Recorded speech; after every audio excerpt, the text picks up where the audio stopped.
The Mega Curse Foundation grants evil services short of murder for terminally ill adults. What last act of revenge would you request for your enemy? As soon as they fall asleep at night, they will be startled awake by a loud scream from inside their home, and only they will be able to hear it. You have to let them get some sleep, otherwise they'll die from sleep deprivation. Let's make it random whether the scream goes off or not. Maybe 1 out of 10 times. Enough so that on the outside they appear to be functioning normally, but they're being slowly driven insane by Satan jacking their Bluetooth speaker.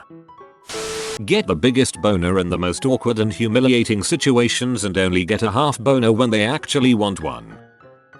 All critical emails, mail and other indirect correspondence simply wouldn't reach their intended recipients. Mundane stuff would go through as usual though, so rather than being able to identify the curse, the targets would merely feel alone and ignored in the world. I feel like instead of the email not going through, it should replace words with other words that mean the opposite. No matter how many times they spell check it, there'll still be mistakes. Their internet connection will disconnect at random. Also, when they are going to watch a video, their connection will be slowed so the video stops to buffer often. A lot of these are just things you'd ask a genie, not a foundation. I'd have them pour water on my enemy's face 15 minutes after he falls asleep, every time. I don't know why, but this was the only one that made me laugh out loud. Make everything in their life slightly too. For example, maybe they'd go to a restaurant that's slightly too far away from their house, only to be waited by a slightly too chatty, and therefore slightly too slow, waitress. Their meal would be slightly too salty, or perhaps slightly too bland. It would cost slightly too much, and be slightly too cold. I think you get the idea. In fact, I think I explained slightly too much. I wake up every morning in a bed that's too small, drive my daughter to a school that's too expensive, and then I go to work to a job for which I get paid too little. But on pretzel day, well, I like pretzel day.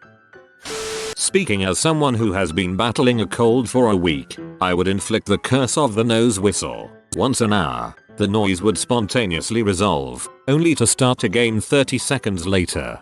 I'd prefer giving them that feeling of having to cough, but no matter how much they cough, nothing ever comes up. They keep coughing because they figure this time something will break loose and I'll have some relief, but no relief. They keep coughing because there's something in their lungs, but it never comes out. An itch down at the bone that moves through their body in varying intensities. It can never be scratched properly and it can't be adjusted for. Just a constant itch ranging from inconvenience to straight up agony. I have no feeling in parts of my right arm. No feeling. That is, except for when it's itchy. I can feel the itch, but I can't feel it when I scratch. It's like nothing is happening, and the itch just stays there for hours, maybe even a day or two. It's literally an itch I can't scratch and it drives me nuts. Every time they introduce themselves, people mishear their name and call them a slightly wrong name. If they spell it out, people add extra incorrect vowels for no reason. Grant Smith, so that's Gareth Smythe, right? This is already my life. It's not so bad. I'd send a pack of fleas to everyone that stops in the middle of a corridor when they know there are other people walking through it. Hold off on this. I'm experimenting with behavioral altering by purposefully stumbling into them, especially if they have their freaking laptop open walking around. Make my enemy have the best date ever with a special ending, and NBSP. She is the woman he has secretly loved for years and he finally got up the courage to ask her out, and lo and behold she said yes. They go out for dinner and things are going amazing. The conversation and wine is flowing like water in a river. A single weave crisscrosses through their conversations, always bring them closer and closer together. Finally the waiter silently gives him the check and notices that the waiter has made the wine complimentary. The date is coming to an end, but it doesn't. They stroll through the city, taking their time. Neither wants to say goodbye and end this amazing night. As they continue to wall around, they meander by my enemy's house. He asks her if she wants to come in and have some coffee. To his disbelief she says yes. Things continue to progress until finally they are passionately kissing and they start making their way to the bedroom. She takes off her beautiful satin black dress and he rips his shirt off faster than man once thought possible. As she slowly takes his pants off, he thinks to himself, she is the one. If he were to die right at that moment, He would be the happiest man in the world. He can't take it anymore. He removes his underwear. She stops, looks down, and starts laughing. She continues to laugh as she puts back on her dress. As she finishes zipping up her dress, she stops laughing and wipes a tear from her eye. She points one more time at his penis and laughs as she walks out the door. And NBSP. Infinite poop. You sit on the toilet to poop, but the poop never stops coming out of your butt. You have to start flushing the toilet every 2 minutes to keep up. You try to pinch your butt closed, but that makes your insides hurt. The poop accelerates. You call 911. The paramedics call for doctors. The doctors call for specialists. The story trends on Twitter. You turn down talk show appearances. Your septic tank fails. People form a cult. Your toilet is finished. Volunteers arrive with buckets and shovels. You are completely used to the smell. The poop accelerates. You are moved to a stepladder with a hole in the top step. The poop accelerates. The shovelers abandon the buckets and shovel directly out the window. The poop accelerates. A candlelight vigil forms around your house. One of the workers falls over and can't free himself. The poop accelerates. A priest knocks over the stepladder and tackles you out the window. You land in the pile. The poop accelerates. The force now propels you forward and upward. Vigil goers grab at your legs. The poop ignites from their candles. The Facebook Live event hits 1 million viewers. The poop accelerates. You are 30 feet in the air. The fire engulfs the vigil and your house. 60 feet. The poop accelerates. The torrent underneath you is deafening. 5 million Facebook Live viewers. You try to close up shop, but your butthole disintegrated long ago. 120 feet up. Your house explodes. The poop accelerates. 1,000 feet. You are now tracked on radar. You try to change your angle of ascent, but you should have thought of that way earlier. The poop accelerates. 4,000 feet. NORAD upgrades to DEFCON3. Concentric circles of fire engulf your city. The poop accelerates. You have broken the sound barrier. 30,000 feet. You no longer take in enough oxygen to sustain consciousness. 60,000 feet. CNN is reporting on all the world records you've broken. 200,000 feet. You are no longer alive. The poop accelerates. Your body disintegrates, but your poop contrail remains. NASA can no longer track you. You break the light speed barrier and we can no longer bear witness. The poop accelerates. Forever. What in the frick was that? Kanye, I told you to do some crap for the kids. No matter what the temperature of the area they are sleeping in is, they will always be too hot. The pillow will never have a cold side either. Joke's on you. They will utilize this for free clean energy generation, making millions. They wake up one day to find they're locked inside a bunker, alone, filled with basic food inventory that will last for at least 30 plus years. Said bunker has thick walls, no windows, and is buried in the ocean. No forms of communications to the outside world. I'd like that person to know what it feels like to be isolated. The bunker has no forms of entertainment, no books, no games, no drugs, etc. The food will be contained in small packets as powdered form, liquid form, cubed or dried. Any design is devoid of anything that resembles a human. Nothing inside the bunker will or can inflict any physical harm to them. The only stimulation is an out-of-reach flickering light bulb and the monotonous beat of their non-existent heart. After 30 or so years, they're free to rejoin society, if they are alive and willing. I sincerely do not care what happens to the human scum inside. I'd like to make it clear that I have zero desire to implement this. The idea of a make-a-curse foundation doing evil deeds of revenge was just amusing. I've long since mended and have found someone who loves me regardless of what happened. I'd like to hear your story. Every time they find a flake of glitter on them and wipe it off, 2 more appear in its place at random spots on the body. So real glitter.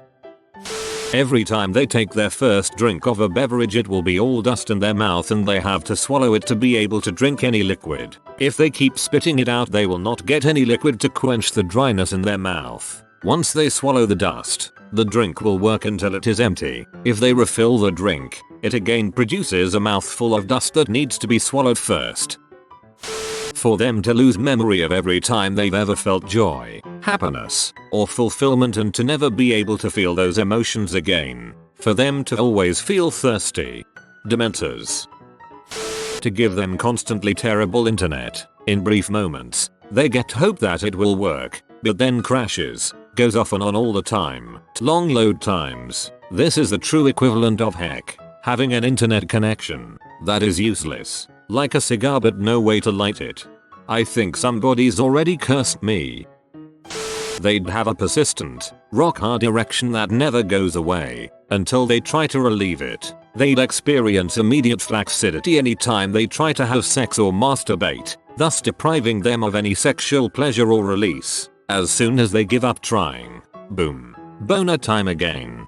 Had this happened to me, I roll. I took sleeping pills until the problem went away. When I'd wake up, I'd often spend the entire time crying because it was so uncomfortable. But can confirm, this is the definition of heck. I have fonder memories of being stabbed.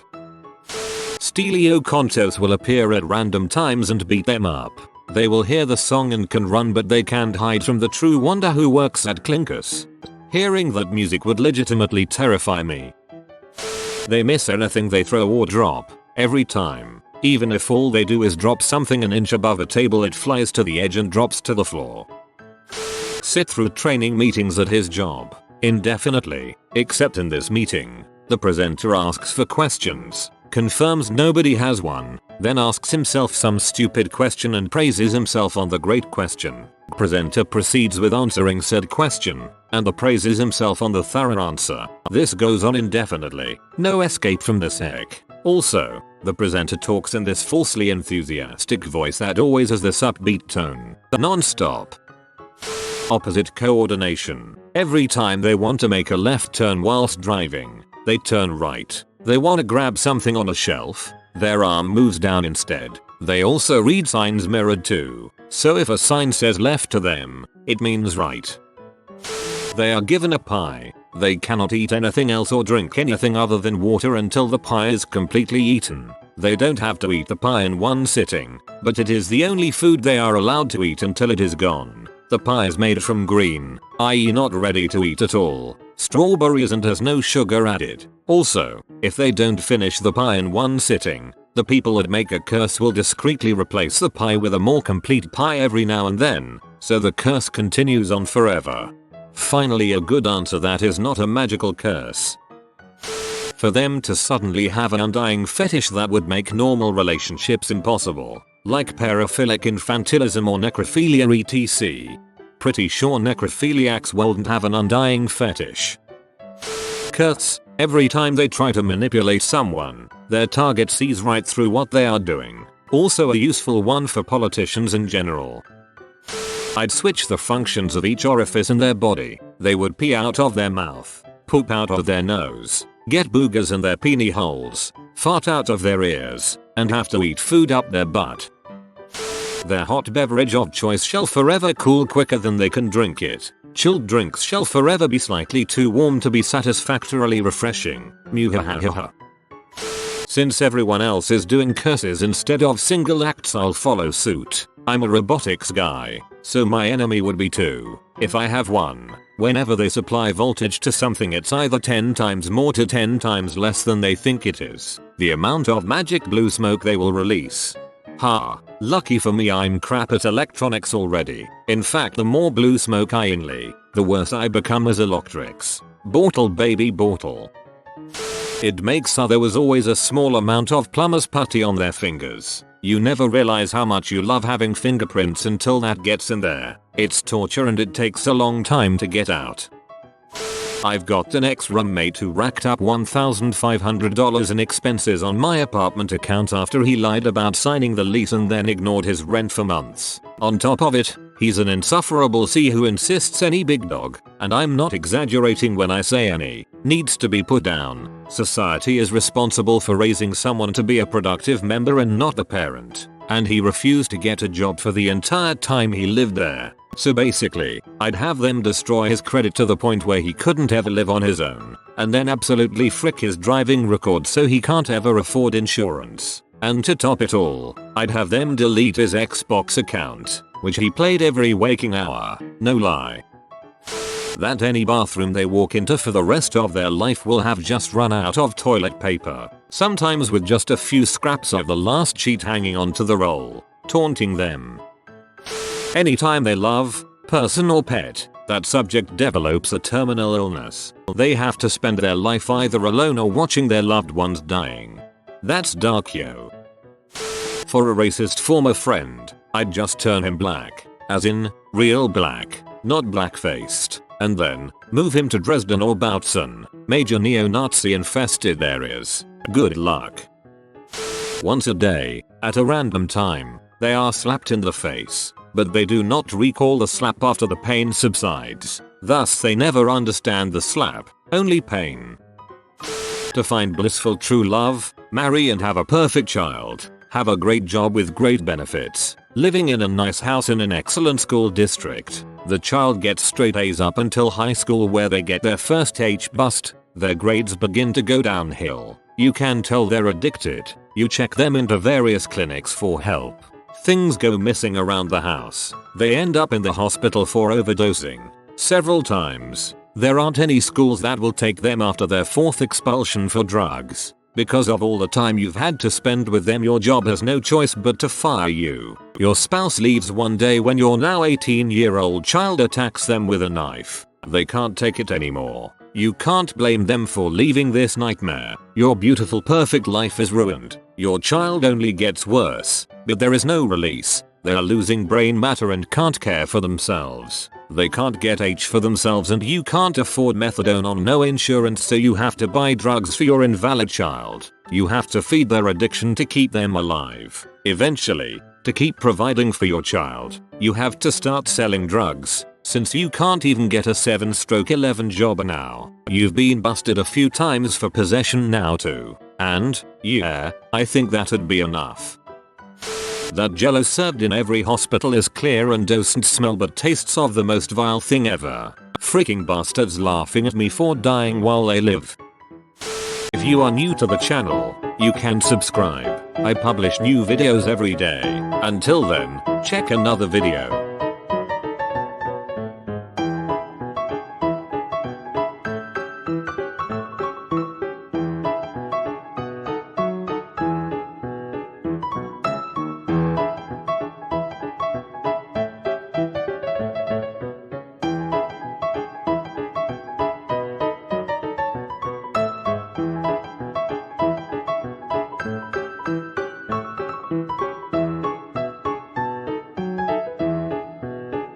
Bye for now.